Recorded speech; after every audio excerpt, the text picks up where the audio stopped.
Muy buenas tardes, amigos y amigas de Conversando con Libby Duque en las redes sociales, Facebook, Instagram y YouTube. Hoy tengo una persona que en particular a mí me ha encantado y voy a aprender mucho de él y también tú vas a aprender mucho de él. 24 horas seguridad limitada, una compañía que existe en Pereira y que nos va a contar el dueño, quien tenemos hoy el honor y el orgullo de decir que nuestra gente triunfa cuando se quiere lograr algo. Y él nos va a enseñar, vamos a aprender de él. Siempre alguien nos muestra como un regalo, un tip de cómo podemos ser mejor. Así que yo le doy la bienvenida, mucho gusto. Me encanta estar aquí, estoy en su oficina y tuve el honor de estar acá detrás de este cuadro en el cual la bandera americana está junto con los presidentes, algunos de los presidentes de Estados Unidos. Bueno, yo quiero que tú me cuentes, tú tienes una historia maravillosa y podríamos hacer una gran novela de lo que es tu vida. Para mí es un privilegio decirte que bienvenido, déjame saber quién eres tú, hasta dónde has llegado, porque esto va maravilloso, este negocio tuyo, esto tiene, pero cancha de sabiduría y conocimiento. Así que dámele la bienvenida a toda nuestra gente que nos va a ver y que vamos a estar pasando esto por YouTube y Facebook. Bueno, primero gracias a las personas que en este momento puedan compartir con nosotros.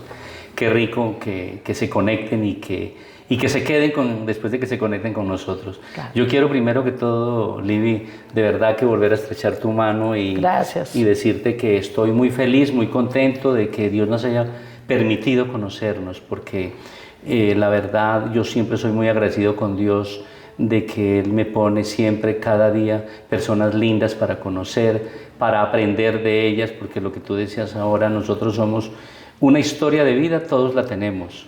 Y cada día, minuto a minuto, vamos haciendo esa historia de vida. Yo pues tengo una historia de vida ya de 65 años, imagínate. No, pero si usted está muy joven, 65 señor. años, nací el 22 de julio de 1960, si echan calculadora rapidito.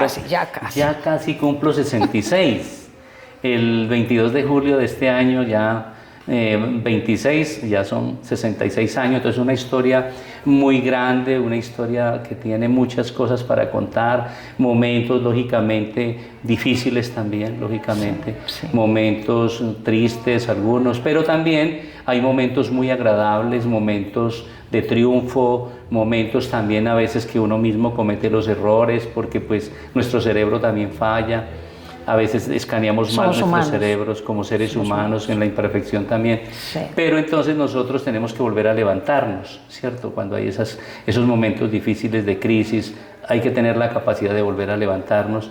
Y eso es Jaime Bastidas, es una persona que ha aprendido de los demás, porque como te digo, a mí me ha formado cada persona que he conocido en la vida, cada persona que en cualquier momento ha tenido para apoyarme. Porque todos nos apoyan, puede ser la persona más humilde, más sencilla, y esa nos puede dar un aporte como una frase. Correcto. Y que a uno le deja aquí, y esa frase le ayuda a uno para cambiar la vida, para cambiar pensamientos.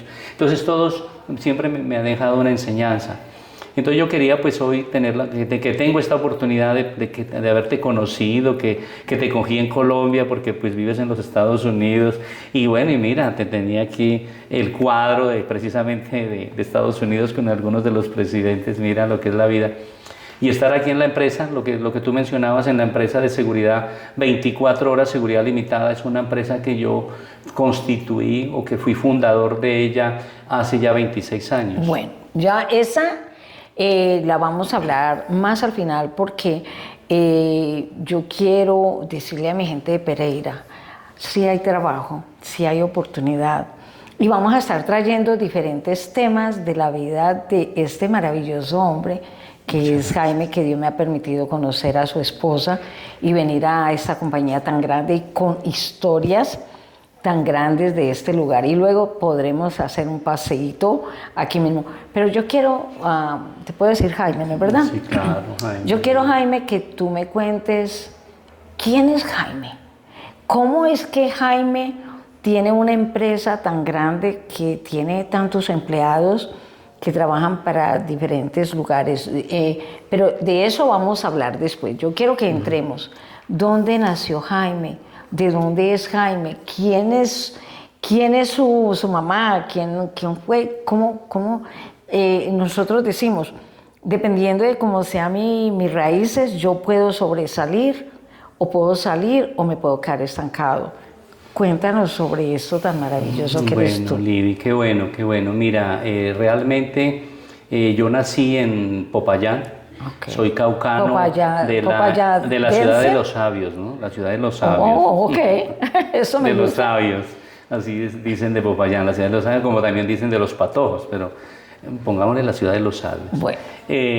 Popayán, nací el 22 de julio, como lo dije ahora, de 1960.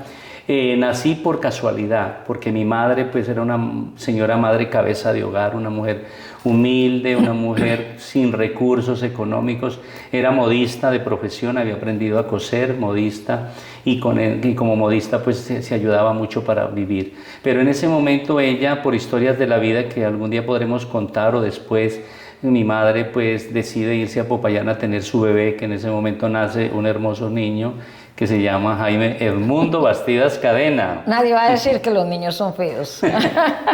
Entonces ahí, nazco en el Hospital San José de Popayán. Mi mamá en ese momento precisamente era la modista del hospital y por ser la modista le dieron vivienda. Vivía ahí, entonces fue para ella una gran ayuda que trasladarse desde la ciudad de Pasto, que ahora vamos a contar, se traslada a Popayán y allí le dan trabajo, le cogen un cariño muy impresionante y comienza a confeccionar uniformes, batas de los médicos dentro del hospital. Entonces vivía allí, ahí nazco yo y precisamente mi mamá era muy orgullosa porque ella ella es como yo, ella todo lo valoraba. Entonces era muy orgullosa porque me decía, el médico que estuvo en el parto, el que te sacó del vientre mío, es el padrino tuyo. Y la asistente, que era una enfermera jefe, es tu madrina. Nunca los pude conocer. Pero entonces, ¿qué resulta? Cuando yo ya tenía 6 mesecitos de nacido, mi mamá le toca trasladarse nuevamente a la ciudad de Pasto, de donde ella es originaria, porque yo tengo raíces nariñenses. Mi mamá de Pasto, mi papá del Tambo, Nariño, que después contaremos. Mi mamá Mercedes Cadena y mi papá Luis Alfonso Bastidas. Perdón, es Luis Ligio, Alfonso Ligio Bastidas. Entonces allí pues mi mamá ya por cosas que en ese tiempo pues las comunicaciones eran muy difíciles. Correcto. Gracias hoy tenemos los medios y nos comunicamos en un segundo, desde a cualquier país. En ese momento eran por cartas. Entonces las cartas muchas veces se perdían o se demoraban meses en llegar, pero logran descubrir que mi mamá está en el hospital, le envían una carta, ella como que también se comunicó, les informó y le envían una carta diciéndole a mi mamá que se tenía que trasladar a Pasto lo más pronto porque mi abuela, que venía con una crisis, una enfermedad, una parálisis de hacía mucho tiempo, de unos 6 años, que estaba muy enfermita y que preguntaba mucho por ella, que dónde está Mercedes, dónde está Mercedes. Entonces le dicen Mercedes, es mejor que te vengas, mi mamá está muy malita. Y entonces por mi abuelita, mi mamá se traslada nuevamente a la ciudad de Pasto y llego yo ya de 6 mesecitos nuevamente a la ciudad de Pasto. Ahí ya pues se queda mi mamá, comienza a trabajar, a luchar la vida. Entonces esa es como la raíz de mi mamá. Luego mi mamá, enamorada de un hombre que algún día volveremos, como te digo, a contar la historia de ella. Es muy linda, por sí, es una novela triste también porque ella se enamora de un hombre, de mi papá, y es un amor que le duró toda la vida. Mi mamá no volvió a conseguir, nunca yo tuve un padrastro. Mi mamá se enamoró de ese hombre y hasta el último día de su muerte siempre lo amó. Entonces mi mamá tiene después, a pesar de que mi papá finalmente, ya después de que no pudo casarse con ella porque mis abuelos no dejaron, porque no lo querían, porque era músico, era guitarrista y tocaba y cantaba muy lindo, entonces le decían, nosotros no permitimos que te vayas a casar con ese músico, porque ese es un tomatrago y bueno. O sea, la mala fama que le dan a las personas que tocan la música. Entonces, y como el hombre tenía su pinta y todo, entonces mi mamá, ¿no? Entonces no la dejaron, entonces finalmente mi mamá pues queda sola, mi papá se consigue otra novia, la deja embarazada y lo hacen casar. Entonces, pero mi mamá con su amor, con ese amor que no podemos en este momento, yo digo, nosotros no podemos entrar a hablar mal de un ser por una historia de amor con un hombre que ya estaba casado, porque era el amor que nace desde el corazón. Así es la vida cuando nos enamoramos. Y uno se entrega y no le importa vivir lo que tenga que vivir. Enamorado, por eso dicen, el amor es pendejo, el amor dice... es una palabra aquí, es una palabra, para que nuestra gente que está en México, que es una mala palabra, eso no quiere decir que estamos diciendo algo malo, sino que en nuestro eslogan colombiano usamos esa palabra. Que significa como uno se emboba enamorado. Exacto, nos entregamos a ese amor. Y es que amar es muy lindo. Amor es lindo, pero trae sufrimiento también. Pero trae Entre más uno más se enamora, más sufre. Así eso es real y eso nos ha pasado a todos. Así es. El que se enamora pierde, hay otra frase que dice. Así es. Bueno, como ustedes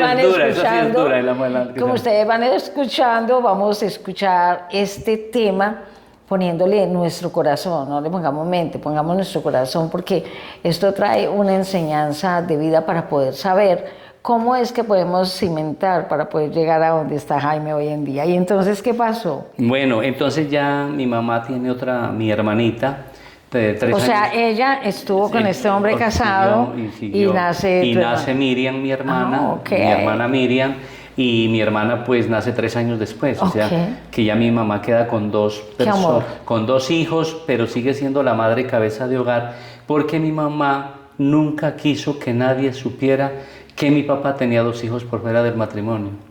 Y mi papá fue teniendo hijos, y llegó a tener 11 hijos con la esposa. ¿Cuántos? 11 hijos tuvo él con la esposa. O sea que ustedes son 13 en total. 13 en total. Yo tengo 12 ¿De equipo hermanos, de fútbol o qué casi? Equipo de fútbol, perfectamente. Con asistente. Entonces, mi mamá, pero mi mamá fue algo impresionante. Mi mamá, en medio de ese amor, ella nunca quiso que nadie supiera que él tenía 2 hijos por fuera del matrimonio. O sea que su mamá guardó el secreto. Fue tan fiel que guardó el secreto.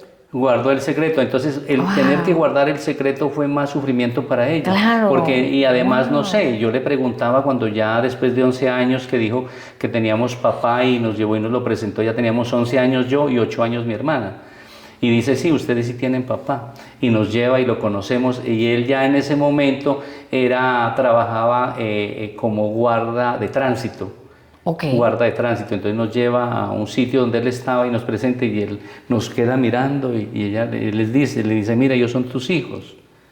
Ay, pero él no sabía. Sí, claro, sabía, pero no sabía cómo estábamos de grandes. Mi mamá se desconectó de él y le dice, mira tus hijos cómo están de grandes. Y dice, ay, cómo están de bonitos los niños. Y todo. Entonces mi mamá guarda ese secreto, se queda así. Entonces mi mamá luchaba para podernos dar de comer. Como te digo, pues ella era modista, pero finalmente termina vendiendo cosas. Ella vendía ropa, ella vendía zapatos. Me acuerdo que una vez hasta vendía cigarrillos, que traía cigarrillo Marlboro de Tulcán, del Ecuador. Íbamos pues por ser Pasto, ella comenzó a traer cositas de Tulcán. Eso es lo que le llamamos el contrabando. No, y una vez, ahora que mencionas eso, te cuento un pedacito ahí, una triste historia de mi mamá. Una anécdota triste. Mi mamá llega y trajo de Tulcán una paquita de cigarrillos que eran como 12 paquetes y 12, una sola paquita, una sola. Y ella dijo, no, la voy a vender, ella iba a ir a vender a las tiendas. Y ella con su ruanita que acostumbraba a utilizar en Pasto, ella guardaba ahí. Pues, ¿cómo te parece que las personas del DAS le habían visto que estaba ofreciendo los cigarrillitos? Le hacen seguimiento y le quitan la paquita de cigarrillos. Un cartoncito. Un cartoncito así larguito, sí, recuerdo. Que eran como de 24 cajitas. Y llega mi mamá a la casa y se sienta en la cama y se pone a llorar horrible. Y yo, mamá, ¿qué te pasa? ¿Por qué lloras? Y me dice, no, lo único que tenía para traerles la comida a ustedes y me la quitó el DAS, porque era contrabando. Por eso me hiciste acordar. Ese momento fue triste. Claro. Entonces momentos así como los que tuvo que vivir mi mamá, madre cabeza de hogar, me enseñaron a mí que las mujeres son lo más berraco que existe también en la vida. Las mujeres dan la vida por sus hijos y yo por eso a veces en estas charlas cuando hago tertulias, pero hablemos en general de esa mujer de linda, la mujer fuerte, que lucha. Por cierto, Día de la Madre. Ya va a estar, este domingo. Exacto. Saludos aquí en Colombia este domingo. Mamacitas lindas, hermosas, este video para y aprovechar para darles el feliz día. Sí, claro que sí. Y un abrazo grande para todas las mamás hermosas que aman sus hijos. Sí. Lo que les quería decir era que doy un consejo para esos hijos que hay muchísimos y que en Colombia, por ejemplo, hay demasiados, que somos hijos de madre cabeza de hogar, que es la mamá la que tuvo que hacer de papá y mamá, para esos hijos que que valoren esa mamá, que la valoren, que la amen, que luchen por ella, que cuando ya puedan estar grandes, que cuando ya puedan definir su vida, comenzar a ganar su dinerito, lo primero que hagan es devolverle una felicidad a la mamá, por eso que les brindó, por ese abrazo permanente, porque siempre los cobijó. Entonces yo con mi mamá, yo vivía era eso, yo cuando ya tuve uso de razón, que ya tenía yo entre 6 y 7 años, que ya comencé a ver cómo era la vida, yo vivía enamorado de mi mamá y yo le decía, mamá, yo quiero ser grande para regalarte una nevera y un televisor. Yo le decía, una nevera, y siempre le decía, apenas yo sea grande, mamá, te voy a regalar una nevera y un televisor. Entonces, seguimos esa lucha y teniendo yo unos 8 años, 8 añitos, ya casi para cumplir 9, mi mamá le toca buscar a mi abuelo, que era quiteño, que yo cuento que mi abuelo es quiteño, un quiteño inteligente, un quiteño espectacular que también me enseñó porque era un arquitecto empírico, construía casas, maestro de obra. Y hoy me pregunto, personitas que solo aprendían a leer y a escribir y construía casas, ¿cómo sabían cómo cimentar una casa para que no se cayera? Sin existir ni siquiera o sin haber podido ir a la universidad que les enseñaran, pero eran un prodigio, era una sabiduría que Dios les daba y construían unas casas maravillosas, estilo colonial. Entonces mi abuelo se desaparece porque se va para Quito y mi mamá se desespera y mi mamá entra en una enfermedad. Ella entra en una enfermedad que estuvo a punto de morir, le dieron unos cálculos en la vesícula, pero no sabía que eran cálculos. Ella sentía unos dolores, ella comía algo y le comenzaban a dar unos cólicos impresionantes.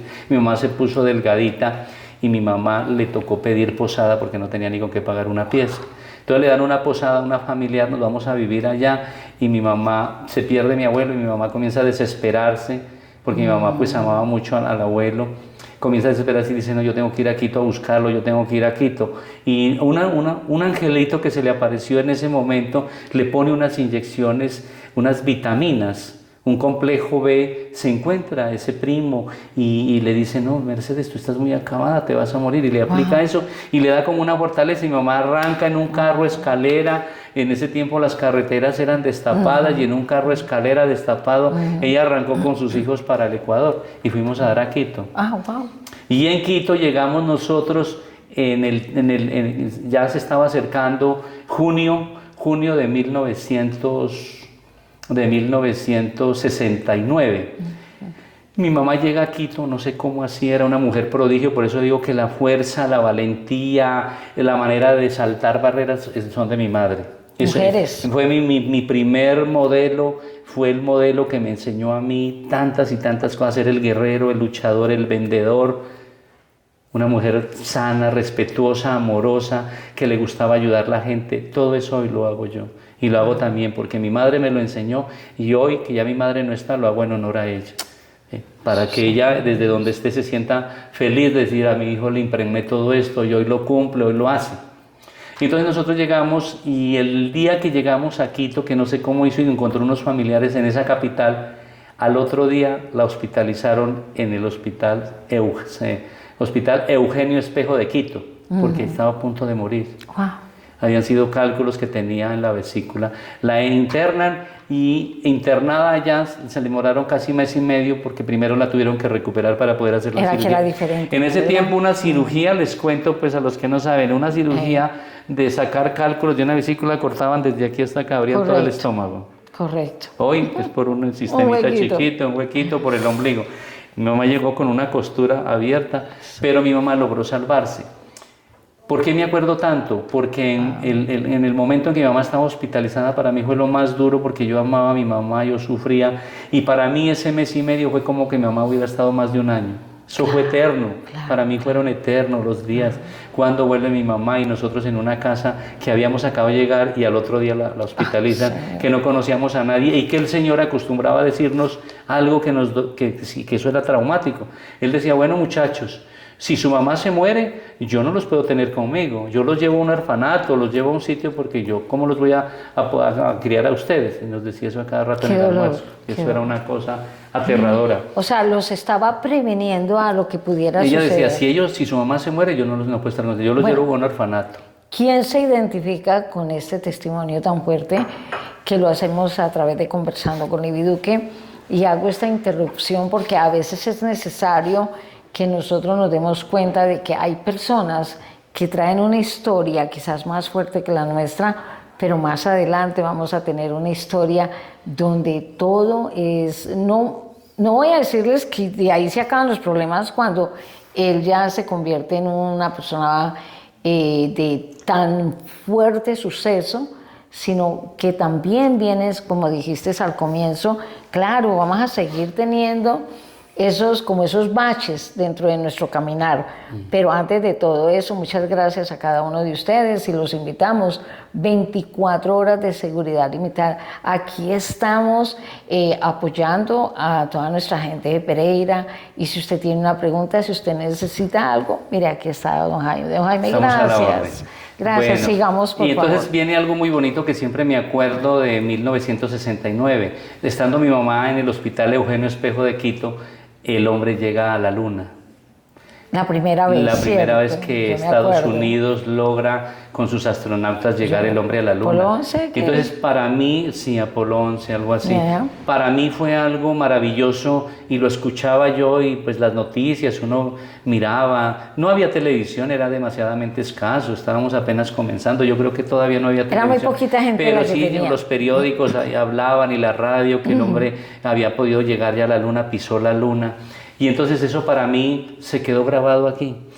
En mi mamá estar a punto de morir, estar hospitalizada en una capital donde habíamos llegado así, de un día para otro, y ver que el hombre llegó a la luna, pues yo me llenaba como de una satisfacción, porque así lo contaban los adultos, el hombre llegó a la luna.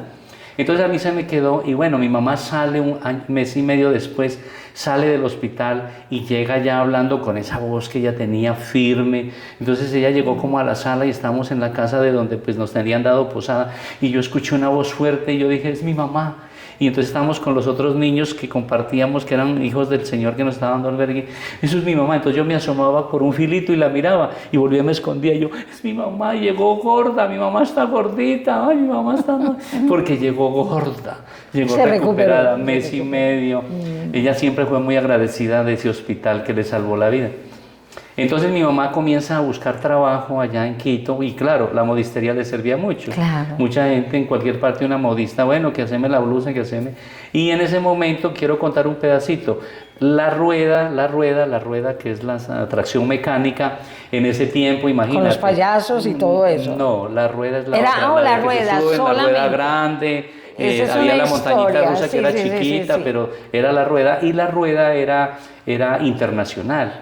O sea, la rueda colombiana, que era de caleños, la rueda iba por Ecuador, viajaba por Argentina, daban la vuelta a toda Sudamérica. En ese tiempo pues no había problemas de narcotráfico, los problemas que después ya comenzaron a no permitir que se pudiera transitar en ese tiempo. Entonces me acuerdo que para diciembre mi mamá no tenía un pesito, mi mamá en Quito, desesperada.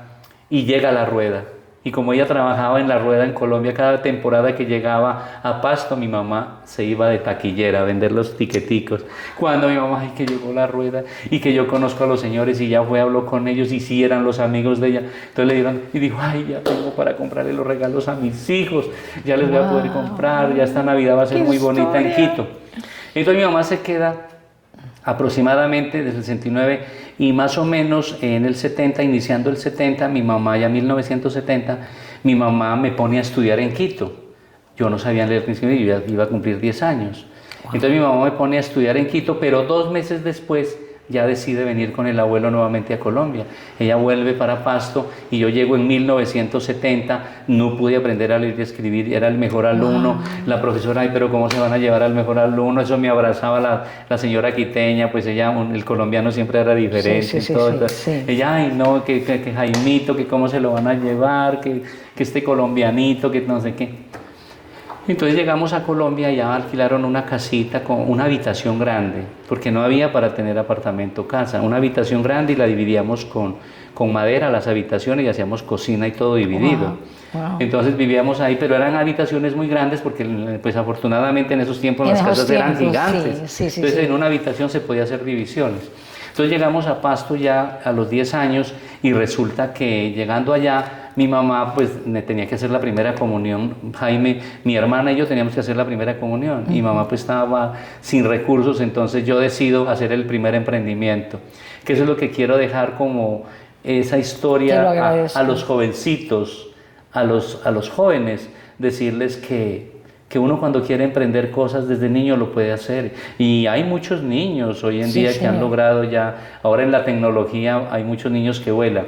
A mí era muy manual, muy todo, entonces llegamos en temporada de cometas a Pasto en 1970 y yo comencé a fabricar cometas. Entonces yo le dije, mamá, yo voy a fabricar cometas y vendemos cometas en las tiendas. Y con esa plata yo te voy a ayudar para hacer la primera comunión nosotros. Y le cuento, mi abuelo ayudaba a armar cometas, mi mamá y nosotros arme cometas y venda cometas por docenas y esa plática sirvió para hacer la primera comunión. Entonces ya, bueno, pero pasó algo, que ya en 1970, 10 años Jaime Bastidas ya Jaime había cumplido 10 años y Jaime no sabía ni leer ni escribir. Mira pues. Entonces había un profesor, nosotros vivíamos en una casa del barrio Navarrete en Nariño, por si de pronto alguien es de Nariño, de Pasto, y barrio Navarrete, y dice, ay, yo viví en el barrio Navarrete. Yo llegué a una esquina del barrio Navarrete y era una casa de 3 pisos antigua, de esas casas allá en ese tiempo eran como en barro, con unas paredes supremamente anchas, de tapia, se le llamaba tapia, pero casas coloniales, casas muy lindas, y en el primer piso pues eso tenían como unas tiendas, en el segundo piso mi mamá tenía alquilada la pieza, y en el tercer piso vivía un señor que nunca me olvido de él. Él tenía como un problemita de la pierna, era un poquito cojo y había sido profesor de alfabetización. Entonces llega él y a mí me veía jugar y yo jugaba con los niños en la calle o en los mismos corredores de esa casa grandota y él siempre me ponía cuidado. Y entonces un día él se me acerca y me dice a mí, mira, ¿cómo te llamas? Y le digo yo me llamo Jaime. Y me dice, ¿cuántos años tienes? Le digo, yo tengo 10. Y me dice, yo veo que tú no vas a la escuela, ¿cierto? Wow. Le digo, no, yo no voy a la escuela. Dice, entonces no sabes leer ni escribir. Le digo, no. Me dice, ole, ¿por qué no me ve y llámame a tu mamá? Yo quiero hablar con tu mamá. Me preocupa que tienes 10 años y yo te veo como un niño, como muy despierto, muy pilo y no sabes leer ni escribir. Wow. Entonces le dice, entonces lo llevo de mi mamá y mi mamá lo saluda. Sí, señor, ¿cómo está? Le dice, mira, mi nombre es Fulano y tal, yo soy profesor y le estaba preguntando al niño que si él va a la escuela y me dice que tú no lo tienes estudiando. Entonces le dice, ¿cómo es su nombre, señora? Le dice, mi mamá Mercedes. Le dice, doña Mercedes, ¿usted qué espera con este niño ya con 10 años y no sabe leer ni escribir? Le dice, vea, yo alfabetizo en un instituto nocturno que se llama Instituto Javeriano. Para la gente que de pronto es de Pasto, Instituto Javeriano. Que todavía existe, frente al colegio, ¿verdad? Sí. Frente al colegio de los jesuitas donde iban los ricos de Pasto, iban. Entonces él le dice, mira, ¿cómo te parece? Dice que yo alfabetizo, pero personas adultas, campesinos. Yo alfabetizo campesinos de 40 y de 50 años. Wow. Dice que no saben leer ni escribir, pero que en alfabetización aprenden a leer y escribir. Y ellos van todos los días de 6 de la tarde a 10:30 de la noche. Si quiere, señora, yo me llevo al niño. Y faltan 4 meses para terminar el año. Y yo le aseguro que este niño, yo lo veo muy pilo, en 4 meses se lo pongo a leer y a escribir. Wow. Y me lleva a leer ya, y preciso, me lleva al instituto yo con puros señores y yo el niño ahí de 10 años con gente de 40, 50 años y preciso, a los 4 meses, entonces yo ya aprendí a leer, ya me puso cómo se escribe mamá, papá y bueno, y entonces yo me iba a la casa a las 10:30 a pie, porque pues no había para nada, era desde el centro hasta el barrio en Navarrete a pie, entonces yo llegaba casi a las 11 y el abuelo acostadito, y yo, abuelo, y él, ay, déjame dormir, abuelo, díctame palabras, que ya sé leer, que ya sé escribir, abuelo. Entonces me dictaba palabras y yo escribía, abuelo, está bien, sí, escribiste bien, pero déjame dormir. Y esa emoción, pues sí, señor, a los 4 meses logré que él me diera el certificado para yo poder ingresar a grado segundo. Wow. O sea que yo entré casi que 10, 11 años, casi de 12 años entré a ser segundo. Wow. Y entonces hago segundo, tercero, cuarto, de 14 años terminé la primaria. Wow. Imagínate, cuando hoy por hoy de 14 años ya van, mejor dicho, casi terminando bachillerato. Y yo terminando primaria de 14 años, pero ya al año siguiente... Pero lo hiciste en 4 años. En 4 años sí. Claro, porque en los 4 meses aprendí a leer y escribir, claro, me dio el certificado de alfabetización, pero como ya sabía, entonces me dieron segundo, entonces ya entré de día al mismo instituto, porque el instituto tenía de día, Instituto Javeriano, entonces hice segundo, tercero y cuarto, y quinto. Y resulta que estando en quinto de primaria, ¿cómo te parece que me becan a mí, que por haber sido el mejor alumno, me becan a mí y me mandan a estudiar al Colegio del Frente de Ricos? Al colegio Los Jesuitas, y pasé del Instituto Javeriano al Colegio Javeriano de Ricos. Pero pues haber pasado eso, pues mi mamá era muy feliz, decía, ay, mi hijo pasó a un colegio, al mejor colegio, al colegio de la aristocracia, al colegio de los hijos de papi y mami, como decimos, donde llegaban esas mujeres encopetaditas, eran las mamás, los papás en los mejores carros. Pero ¿cómo les parece que tengo para contarles? Para mí fue un trauma muy duro haber ese grado, llegar ahí casi con 15 años, sino que afortunadamente en ese tiempo muchos padres se demoraban también en poner los hijos a estudiar. Entonces yo encontré niños casi de mi edad, ¿es cierto? Pero resulta que cuando pasar al Colegio de Ricos para mí fue algo traumático, algo que no me permitía estar tranquilo, porque yo tan humilde, viviendo en una habitación, en una piecita, con mi mamá que solo andaba con una ruanita, con su ropita lo más baratico que podía haber, y estar yo en medio de niños ricos. Yo salía a los descansos y yo era como achantado, yo no hablaba. ¿Y su ropa cómo era, su vestimenta? Pues mi mamá, lo que tenía mi mamá era que eso sí tuvo, que a mi mamá le gustaba siempre mostrar imagen. Podía aguantar hambre, pero ella mostraba imagen. Ella nos confeccionaba la ropa. Bueno, allí pues en ese momento era el uniforme, que era el pantaloncito que ella misma lo hacía. Tenía bien. Bien. En esa parte no, sino que era cada vez que invitaban a una reunión de padres de familia, yo no le decía a mi mamá de la reunión. Wow. Entonces, en el transcurso de ese año, un día me llama el director. ¿Por qué no le decías? Porque yo decía, si mi mamá viene a esta reunión, se me metió en la cabeza, decía, mi mamá tan humilde, con esa ruanita, y encontrar a estas señoras tan encopetadas, y voy a contar algo y es real. En Pasto, la diferencia de clases sociales es muy marcada. Y digo un pedacito y me adelanto a Pereira. ¿Por qué amo Pereira, donde hoy vivo? Llegué de 18 años a Pereira y lo contaremos ahora. Porque aquí la diferencia de clase social no se mira. Aquí todos somos iguales. Pereira es maravilloso. En Pasto la diferencia de clase social es marcada. Wow. El rico es con el rico, al pobre lo hacen a un lado, lo miran feo.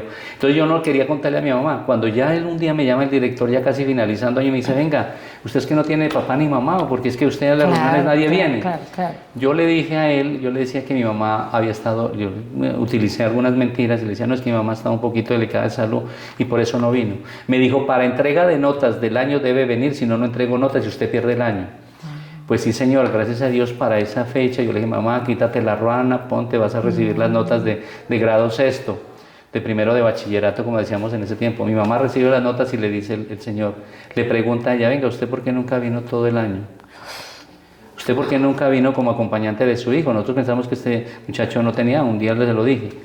Entonces ella le dice a él, le dice, ¿cómo le parece que mi hijo nunca me habló de reunión? Entonces, yo nunca le quise contar a mi mamá, se lo conté ya después de mucho tiempo después, cuando ya la vida había cambiado, que yo no la había invitado a las reuniones porque era un colegio de ricos. Entonces yo decido emigrar del colegio, decido perder la beca y le digo, mamá, yo ya tenía 15, ya iba para 16, a 15 años, le digo, mamá, yo la verdad no voy a volver al colegio Los Jesuitas. Y me dice, pero ¿cómo se te ocurre? Si es una beca, es el mejor colegio de Pasto. Le dije, no, mamá, yo quiero trabajar. Yo te quiero ayudar, yo veo tu lucha, tú a veces con mucho esfuerzo pagas el arriendo, con mucho esfuerzo la comida. Le dije, no, mamá, yo quiero salir a trabajar.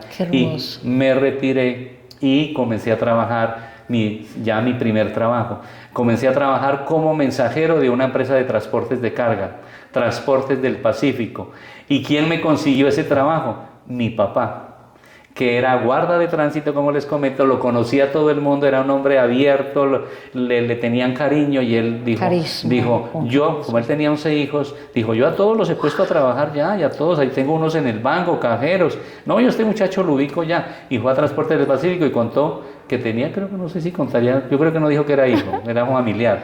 y me dan trabajo como mensajero y arranco yo con un maletincito a pie porque no había bicicleta, no había cómo comprar una, y arranco yo y me mandan a mí con ese maletín y con ese poco de sobres a dejar sobres, porque me mandaban era sobres, pues porque no, bueno, eran sobres, y arranco yo a dejar sobres y preciso me mandan donde estaban viviendo los compañeros, los ricos, como decir Álamos, Pinares, aquí en Pereira, eran las empresas donde estaban los ricos, y me encontraba con los compañeros. Bastidas, oiga, ¿usted qué pasó que usted se salió de estudiar, Bastidas, y usted era buen alumno?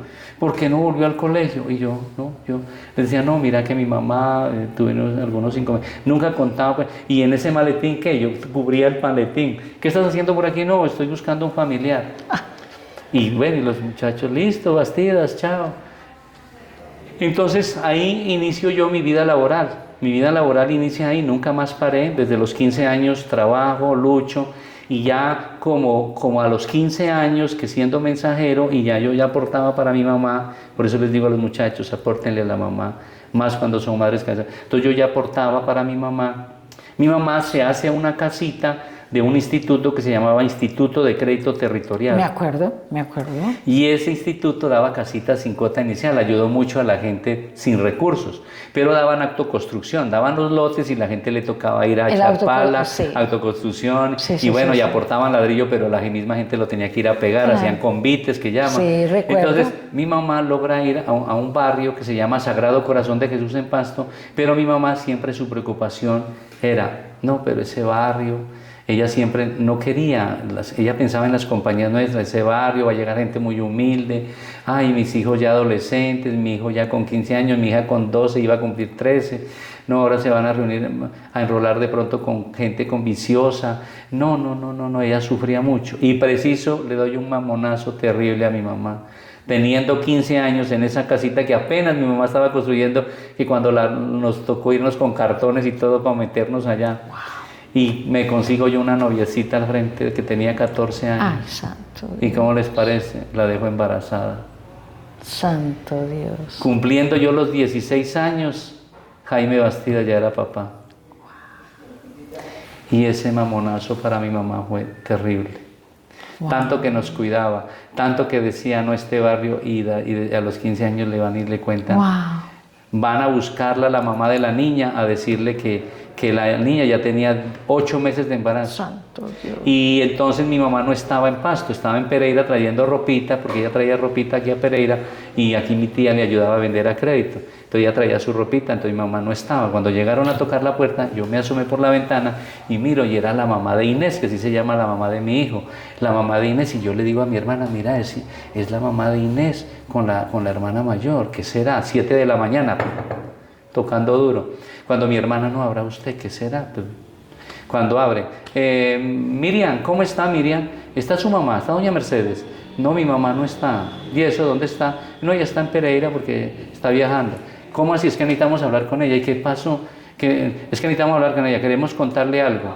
Y yo escuchando en la otra habitación, queremos contarle que Jaime va a ser papá. Y yo comencé a brincar en la cama. Yo era como unos nervios a todos. Yo brincando en la cama. Sí, es que él va a ser papá. Y necesitamos contarle a su mamá. Y es más, Inés ya tiene 8 meses de embarazo. No nos habíamos dado cuenta. Y ya la llevamos al médico y ya dice que dentro de un mes nace un bebé. Y nació un varón. Pero ese brincado era de alegría, de miedo, de estrés. Yo aterrado, pero yo brincaba era acostado, porque estaba acostado. Y yo me tiraba para arriba así. Yo era aterrado, yo no, ¿qué es eso que estoy escuchando? Bueno, cerró la puerta y me dice Miriam que Jaime, que vos vas a ser papá. Yo sí, ya escuché. Bueno, entonces resulta que llega... Pero a tu mente no llegaba, por ejemplo, decir, uy, Dios mío, la embarré, y cómo es ahora mi mamá, todo esto que está pasando. Para mí eso fue una cosa. ¿Cómo te sentías? Yo pensaba hasta en la pela, porque mi mamá la pela de ella era con el cordón de la plancha. Ella siempre era coger cordón y tenga en las nalgas. Es la psicóloga, ¿no? Sí. Y yo no, la pela, y yo decía, pero ¿cómo que papá yo? Es que en ese tiempo la falta de educación sexual era impresionante. A nosotros, los padres nos ocultaban la sexualidad. Sí. Entonces uno la curiosidad como ser humano, ya yo a los 14 años comencé a gustar, me comenzaron a gustar las niñas, empezaba a trabajar. Y venía de un padre que había tenido hijos desde muy joven y muchos hijos, bueno, eso es unas herencias y unas cosas y bueno, y como ser humano pues uno comienza a tener las sensaciones normales. Correcto. Entonces, pero mi mamá con ese mamonazo que le dan, la espera a la señora y le cuenta apenas llega, va y la busca y le dice, señora Mercedes, su hijo va a ser papá, Jaime va a ser papá, y le va diciendo a mi mamá. Dice que bueno, señora, pues ahora usted se va a tener que hacer cargo de otro, del nieto y de Jaime, porque mire, ese es un mocoso que no sabe hacer nada. Perdóname, niños criando niños. Niños criando niños. Niños criando niños, y eso es algo que las madres deben de poner mucho cuidado y los padres, pero es una historia en un tiempo donde no había el conocimiento que tenemos hoy en día. No había, hoy las niñas jovencitas ya las ponen a planificar las mamás, claro, sí. Ya es abierta la sexualidad, mami, tienes que planificar, vas a tener tu novio. Les dan condones, no, en ese tiempo todo era escondido, pastillas. Todo era escondido. Para nosotros por eso era más, la curiosidad mata, dicen, la curiosidad lo llevaba. Entonces, bueno, y eso, cuando la esperan a mi mamá y le cuentan y le dicen, doña Mercedes, Jaime va a ser papá. Ella responde así y mi mamá toma una decisión. Dice, voy a emigrar de la ciudad de Pasto, me voy a ir de aquí. No más, yo sí pensaba que este barrio, tal cosa, dice, emigro. Y llama a un tío mío a Sevilla Valle. Un tío que lo amo, que lo quiero, Luis Alfonso Cadena. Un saludito para él. Un saludito para mi tío y cuando nos vean. Claro. Y le voy a mostrar los videos. Un saludito para él. Él sabe, sí. Él fue como mi papá, entró a ser como mi papá. Entonces mi mamá le dice, le cuenta la historia, le dice, ¿cómo te parece, Alfonso? Señor. Que Jaime con 15 años dice que va a ser papá. Este mocoso, este no sé qué. Y vea, y me dicen que es un día una vecina del frente, no, yo me quiero ir, tú me puedes dar posada. Y mi tío le va diciendo, ven. Yo te doy posada, la casa es pequeña, pero algo hacemos, aquí nos ubicamos. Y decide mi mamá emigrar para la... Entonces yo llego a Sevilla de 16 años y medio más o menos. El niño pues nació ya, yo cerca de los 17. ¿Y se trajo a la niña también? Claro, con mi hermana. O sea, se la entregaron, aquí tiene y aquí... No, el bebé no, yo no supe más, supe cuándo ella quedó nació el allá. bebé. Inés quedó con los padres, wow. Con la mamá, y no, ya el niño había nacido y eso es una historia tremenda que la tendremos que contar. Claro, hay que dejar saber qué Entonces pasa. Mi mamá ya llega a Pereira y ahí es donde viene otra historia ya de Jaime Bastida. Páreme un momentito, don Jaime. O sea, su mami está dándose cuenta de la responsabilidad que le está llegando a ella, porque ya es Jaime con un niño y una jovencita. Un nieto para ella. Exacto. Entonces, ella bien humilde, sin recursos y un nieto. La única manera huyó. Es huir. Y él por el barrio, que ella decía que era un barrio humilde, pues un barrio que lo hicieron personas muy humildes, ella quería estar en otro barrio. Claro. Y ese mamonazo dijo, no más, se desesperó y dijo, no, yo me voy. Entonces llega a Sevilla Valle ella, y mi tío nos da posada, nos da albergue, y mi tío trabaja, o ya no trabajaba porque ya ahora no trabaja, él trabajaba radiadores, reparación de radiadores de los carros, tapaba roticos con estaño y reparaba también fumigadoras que se rompen también mucho, tanques de gasolina, eso era el trabajo de él. Entonces yo llego allá, pero mi tío le dice, no, pero si quieres yo te pongo a estudiar. Yo había hecho, en el año que estuve allá en el barrio, yo hice grado séptimo. Hice el segundo allá, porque había hecho primero pues en el colegio de Rico, luego séptimo. Entonces mi tío me dice, ¿vos a qué grado vas? Y yo le digo, no, pues yo entraría tercero porque tengo grado octavo, porque tengo séptimo. Me dice, si quieres te pongo a estudiar aquí en Sevilla Valle. Y me pone a estudiar diurno. Y me voy yo, y entonces claro, a mí ya comenzó a entrarme un desespero de ver que mi tío dándonos comida a mi hermana, a mi mamá, a mí, nosotros en la misma casa de él, comiendo, él mercando más. Entonces un día yo le digo, tío, llevaba yo unos 4 meses del octavo, le digo, no tío, yo sabe que yo me voy a salir de estudiar. ¿Cómo así? ¿Por qué le dije, no tío, yo quiero que me enseñe a trabajar a mí, además yo siento que usted me necesita, yo lo veo a usted trabajando hasta las 11, 12 de la noche, usted necesita un ayudante. Déjeme, enséñeme, yo quiero aprender, además yo quiero, el tema mío era mi mamá, yo le dije además yo quiero sacar adelante a mi mamá, yo quiero aprender un oficio. Me dijo, pues Vos verás. Sí, ¿eso entonces yo te voy a enseñar a ser un berraco. Ándale, aquí venimos, la historia. Y entonces dijo, te voy a enseñar a trabajar radiadores. Y arranco yo a ayudarle y a limpiar, a bajar radiadores, a apretar, a aflojar tornillos. Y yo, pues claro, yo un pelado tímido que no sabía y ya ayudante de mecánica. Entonces mi tío a veces, cuando yo me demoraba o me enredaba en desapretar algo, yo, tío, ¿cómo es que se baja aquí? El hombre llegaba y me decía una palabra que toda la vida me retumba hoy. Este sí es mucho aguacate. Mirá, coge la llave así. Y yo, ay, Dios mío. Pero fue, gracias a Dios, una etapa de enseñanza muy importante. Entonces yo comienzo a aprender los radiadores, aprendo rápidamente y ya me convertí en el ayudante de él y él ya me comenzó a pagar. Ya semanalmente me pagaba. Y yo, mamá, vea, para que le ayude a mi tío, para que ayude en el mercado, para que compremos el mercado. Mi mamá vendió la casa en Pasto, vendió la mejora, la mejorita pues que tenía y logró comprar unos lotes en Sevilla Valle, que mi tío también le ayudó, pero se quedó sin nada. Ella no tenía plata, no tenía nada, mi mamá no podía, mi mamá no, ¿con qué iba a viajar a Tulcán, a Tres Rocas? No, eso se acabó todo. Se acabó. Entonces, bueno, ya entonces yo entré a trabajar, mamá, mira. Entonces mi tío tiene unos problemas con la esposa, se separa, teniendo yo ya casi los 18 años, se separa y se viene, mi tío emigra de Sevilla y se va para Caicedonia. Y yo me quedo, y ya me quedé yo con un tallercito, ya monté yo mi taller, ya me quedé yo, y claro, yo ya ganaba platica, entonces mamá, te voy a conseguir una casa, y le conseguí una casa esquinera en Sevilla, y ya le llevé el primer televisor blanco y negro. Porque no existía el de color, esos televisores grandotes de mueble con unos parlantes que eso, boom, boom. Y yo, mamá, mira este televisor, un señor me lo dio hasta crédito. Me dijo, no me lo puedes pagar. Siempre me decían, Sardino, yo lo veo a usted camellador. Llévese ese televisor. Por cierto, que era muy bien parecido, porque yo vi las fotos desde niño. Estaba bien Sardino, por ahí le dicen Sardino.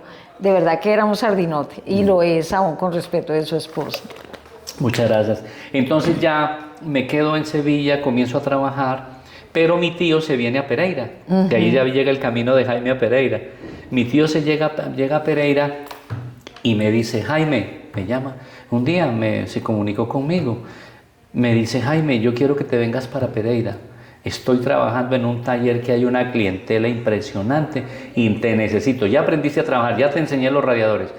Ven y trabajamos juntos y aquí ya te pagamos el salario mínimo. Wow. Tengo para contarles, señores, que en 1988, cuando yo llegué a Pereira, el salario mínimo eran 4.500 pesos.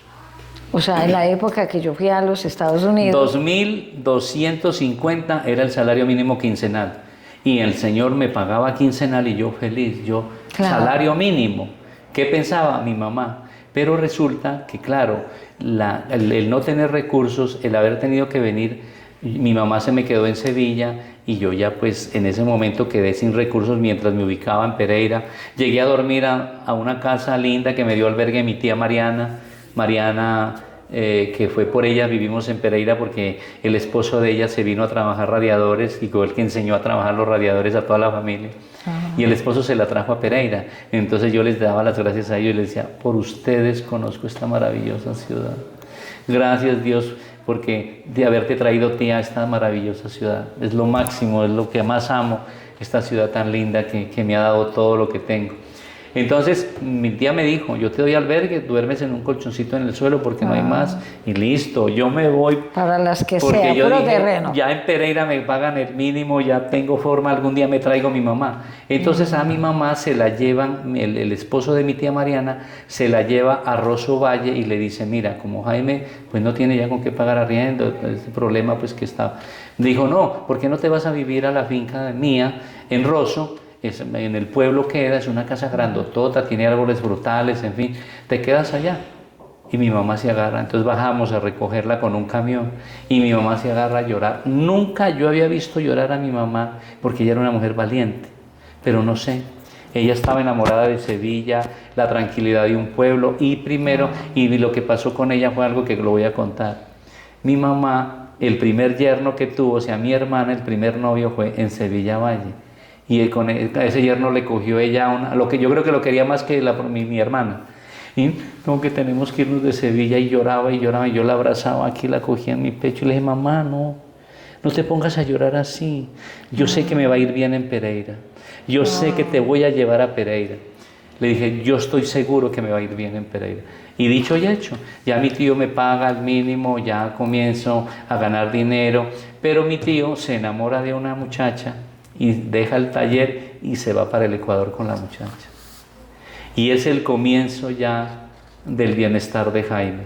Al irse él, dejar el taller, el dueño del taller me dice, Jaime, quedas tú en reemplazo de tu tío. Y traemos un ayudante, y era un primo que había llegado de Pasto, y lo llamé, y yo entré a ganarme, tenía tanta clientela ese taller, que los 4.500 que yo me ganaba mensual, me los comencé a ganar semanal. 4.500 Entonces comencé a ganar 4 salarios, entonces ya llamé a mi mamá, y le dije, me fui para Rosso. Pero hoy hay otro emprendimiento, que estando mi mamá en Rosso, con el primer sueldito que me dieron, 4.500, ¿saben qué hice con esos 4.500? Tal como me los entregó el patrón, el patrón de mi tío y mío, que me pagó, me fui para Rosso y le dije, mamá, mira, te traigo 4.500 pesos, es un salario mínimo, te lo traigo todo, mami. Yo quiero que te vayas para Tulcán y me traigas ropa, yo la vendo en Pereira. Claro, mi mamá me había enseñado las ventas. Le dije, yo la vendo en Pereira, mamá, tráeme. Entonces mi mamá dijo, ay, 4.500. Me dijo, ¿y cómo te parece que yo tengo aquí 2.500 pesos ahorrados de frutas de mango que vienen a comprar? Hay cosecha de mangos y la gente viene a comprar porque es una casa grande. Entonces me dijo, tengo 2.500. Le dije, 4.500, mamá, tienes 7.000 pesos. Vete a Tulcán con mi hermana. Dios santo, bendito. Y yo vengo dentro de 15 días. Vengo acá y me llevo el maletín. Entonces se fue y trajo unas cobijas, lo que le alcanzó con 7.000 pesos. Trajo cobijas, trajo unas chaquetas, trajo unas blusas. 7.000 venían en esos maletines. Me los traje de Rosso a Pereira y se los mostré al patrón, a Lolo, al señor Lolo, que desafortunadamente ya está en el cielo, porque era un gran señor y me quiso mucho.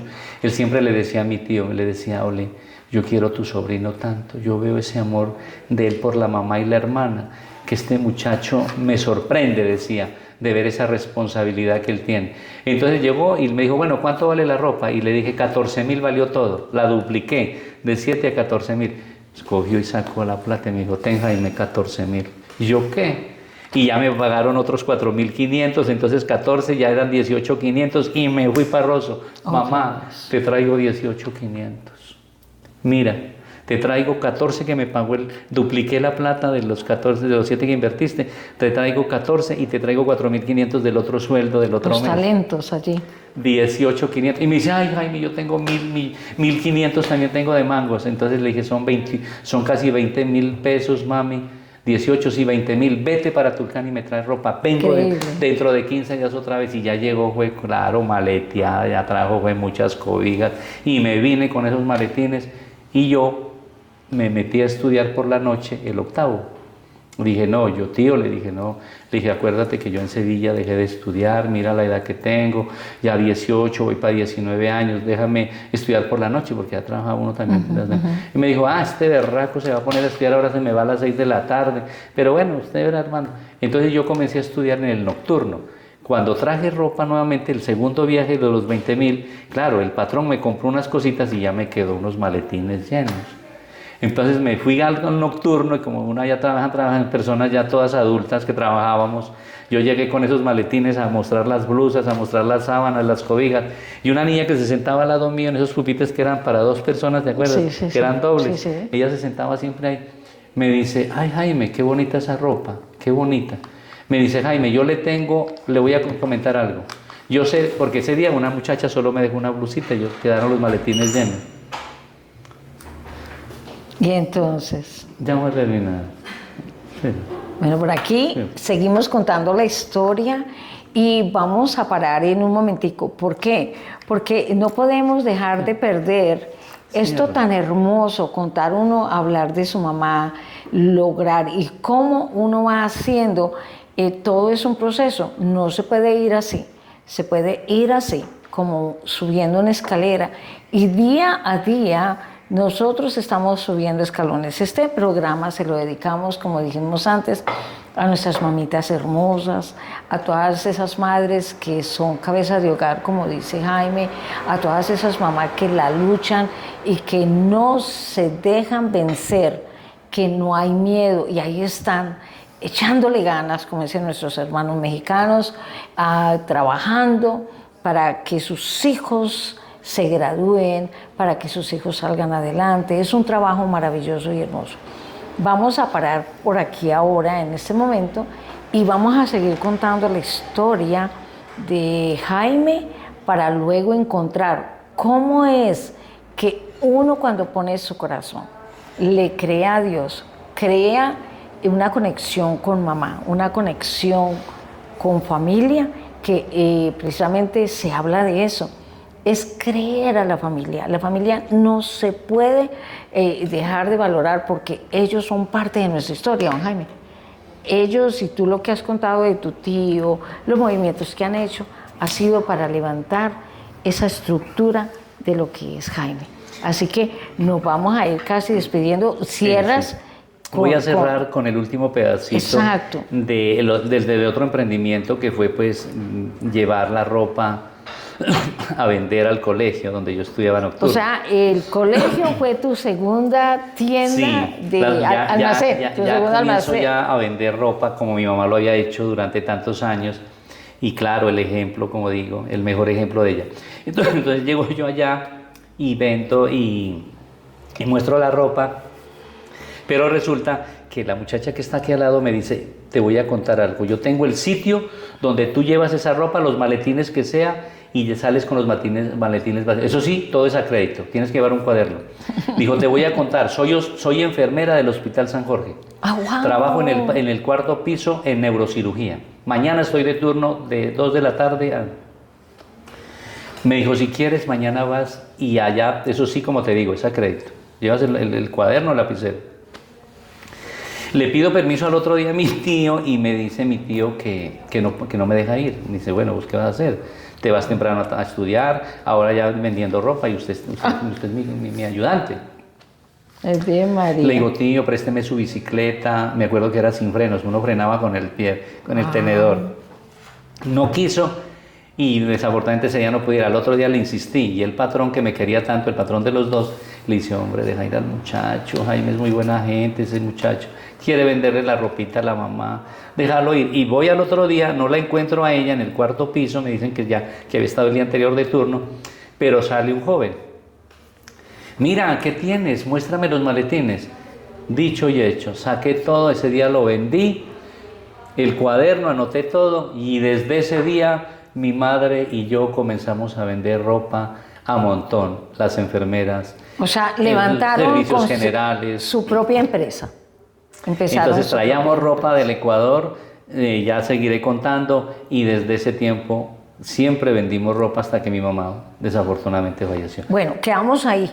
Quedamos ahí porque vienen cosas supremamente interesantes para que estén conectados. Vamos a seguir contando una historia de vida. Qué hermoso. Una historia de, como les digo yo, de momentos difíciles, pero también momentos maravillosos, y que todos, absolutamente todos, podemos salir adelante. Así es. Para los que nos proponemos, para los que queremos lograr metas, todos somos capaces. Y de eso es lo que queremos hacer con Libby, que le doy las gracias por haberme permitido hoy compartir con ella en estas charlas, en estas conversaciones, y que tengo otra cosa hermosa para ella que lo seguiremos contando.